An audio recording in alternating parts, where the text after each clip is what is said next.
Hello guys, what's up? In today's video, I'm going to show you how to fix bank server problem in Google Pay. So let's begin. First, simply check your Wi-Fi connection. Make sure it's stable first before we proceed with these fixes. Next, make sure you're connected, okay?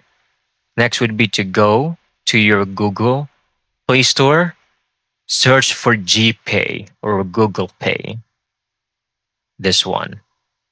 Make sure that it is actually updated because usually payment services actually just needs to be updated if there's any issues like you can't click on anything, some features are not visible or it's missing, and especially bank server problems in Google Pay. Updating would actually fix everything. And right now, it should be good to go. You're done. I hope you found this video very helpful.